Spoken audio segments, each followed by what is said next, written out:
আমি সাবরিনা মমতাজ, শাসা বিশেষ প্রতিবন্ধী বিদ্যালয়ের টিচার। আমরা লং মার্চ টু যমুনা করেছিলাম গত 7 তারিখে। সেখানে আমি ছিলাম। তখন আমরা শান্তিপূর্ণ অবস্থানেই ছিলাম, শান্তিপূর্ণ অবস্থান করতেছিলাম, কিন্তু পুলিশের লাঠিচার্জে আমাদের যখন 7 জন প্রতিনিধি ভিতরে গেল, তখন তার পরপরই ওনারা আমাদেরকে উঠে আসতে বললেন। কিন্তু আমরা বললাম কি না, আমরা এখানে অবস্থান করি এবং শান্তিপূর্ণ অবস্থান করব। কিন্তু ওনারা আসলে আমাদের এই কথাটা না মেনেই আমাদেরকে হঠাৎই ধাওয়া, লাঠিচার্জ এই সব করতে থাকলেন। তার মাঝে আসলে আমাকে ওনাদের চার্জের কারণে, টর্চারের কারণে আমি পড়ে যে আমার পা ভাঙছে এবং সেখানে 2টা পাই আমার ভাঙছে, একটার আঙুল ভাঙছে, একটার পুরো আমি এই পায়টা, ডান পায়ে আসলে আমার হাঁটা পসিবল না। বাম পাশ প্রত্যেকটা এখন আঙুল অপারেশন করা লাগবে। এই অবস্থাতেও আমি মাঠে আসছি, because we went hour rights, we went our school, we went our victory. আমরা আমাদের বিজয় নিশ্চিত করেই মাঠ ছাড়বো। আমি বলতে চাচ্ছি আমাদের চিফ অ্যাডভাইজারের কাছে যে আসলে আমাদের জীবনের কত বসন্ত আপনার চাই। 9 সাল থেকে আজ 25 সাল, ইট ইজ নট ইয়েট নাও। এখনো কি আমাদের এটা দেওয়ার কোনো সময় হয়নি? আপনি কি বৈষম্য বিরোধী আন্দোলন তো হয়েছিলই বৈষম্য দূর করার জন্য। তাহলে প্রাইমারি স্কুল, মাধ্যমিক স্কুল, কলেজ প্রত্যেকেই বেতন ভাতা পাচ্ছে, তারপরেও তারা যেই আন্দোলনে নামতেছে আপনি তাদের ইয়েগুলো অযৌক্তিক হলেও মেনে নিচ্ছেন। অথচ আমরা যে স্টুডেন্টসগুলো পড়ায় তারা হচ্ছে বিশেষ চাহিদা সম্পন্ন বাচ্চা।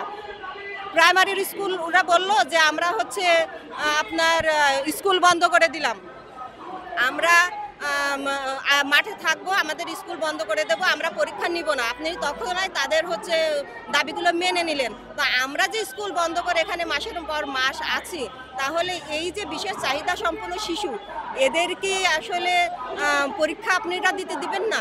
এরা কি পরীক্ষা দেবে না? আমরাও তো স্কুল বন্ধ করে এখানে আসছি। তাহলে বৈষম্যটা দূর হলো কোথায়? যাদের তেল আছে তাদের মাথায় আপনি তেল দিচ্ছেন, যাদের বেতন আছে আপনারা তাদের ভয় পাচ্ছেন, অথচ রাষ্ট্র থেকে তাদের বেতন যাচ্ছে। এই যে বেতনটা যাচ্ছে, এই রাষ্ট্রের যে কোষাগারের টাকাগুলো জমা হচ্ছে, সেখানে তো আমাদেরও অংশ আছে। তাহলে সেই টাকা দিয়ে আপনারা তাদের বেতন দিচ্ছেন, আবার তাদের সমস্ত কিছুই আপনি মেনে নিচ্ছেন। আর অথচ আমাদের কিছুই নেই, আমরা নিজের টাকা দিয়ে স্কুলগুলো চালাচ্ছি, বাচ্চাদের চালাচ্ছি। তাহলে আমাদের কিছুই আপনারা মেনে নিচ্ছেন না কেন? যেগুলো এমপিও করার প্রয়োজন সেগুলো এমপিও করেন, যেগুলো স্বীকৃতি দেওয়ার দরকার সেগুলো স্বীকৃতি দেন।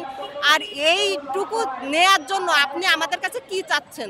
আমরা রেডি আপনাকে সেইগুলো দেওয়ার জন্য এবং হাসি মুখে দেওয়ার জন্য। আপনি আমাদের কাছে চান, আমাদের এক বোনের চোখ নষ্ট হয়েছে, একজনের পা, আমার 2টাই পায়ে এখন ফ্র্যাকচার আছে, তারপরে একজনের হাত ভাঙছে এবং অনেক ভাইকে লাঠিচার্জ করা হয়েছে, অনেকেই আসলে অসুস্থ অবস্থায় বাড়ি আছে। তাহলে এখন কি আপনি জান চাচ্ছেন? আমরা জান দিতে রাজি আছি। যদি রক্ত না দিলে, যদি প্রাণ না দিলে, আপনাদের কোনো দাবি লিখিত আকারে না পেশ করতে পারেন, রাষ্ট্র যদি আমাদের কাছে প্রাণই চায়, প্রাণের বিনিময়ে, সাফল্যের বিনিময়ে আমরা দিব। Just you went with us, আপনি আমাদের কাছে চান, আমরা দিতে রাজি আছি। আর এই বৈষম্য আমরা মানতে পারতেছি না। কিভাবে আমরা চাইলে আপনার কাছে পাবো? আপনারা আমাদের কাছে, আমরা এতদিন লিখিত দিছি যে আমাদের এই দাবি দরকার, but now we want you are, আমি আপনার ইয়ে চাচ্ছি, আপনার চাহিদাটা চাচ্ছি যে আপনি কি কি চান আমাদের এই স্কুলগুলো দেওয়ার জন্য। আমরা তাই দিতে প্রস্তুত আছি, জানও দেবো, রক্ত দেবো যদি চান। আমাদের যে হচ্ছে কোয়ান্টিটি হিসেবে আপনি রক্ত চাচ্ছেন, আপনি হচ্ছে প্রাণ চাচ্ছেন, আমরা সেইটা দেবো। কারণ অনেক বসন্ত আমাদের হচ্ছে সময় চলে গেছে, অনেকে রিটায়ার্ড হয়ে গেছে। 9 সাল থেকে 25 সাল, সময়টা মোটেও কম না। এখনো যদি সময় না হয়ে থাকে, আপনি কৃষির বিনিময়ে স্কুলগুলো দেবেন, আমরা সেইটা দেবো। আপনি আমাদের কাছে লিখিত দেন, আমরা লিখিত দিয়ে পারতেছি না। আমরা যদি আন্দোলন করি, তাই এবার এমন আন্দোলন করব যা আসলে সারা বিশ্ব নেড়ে যাবে। আপনি এটা করেন না, আমাদের বাধ্য করেন না, প্লিজ আমাদের দাবিটা মেনে নেন।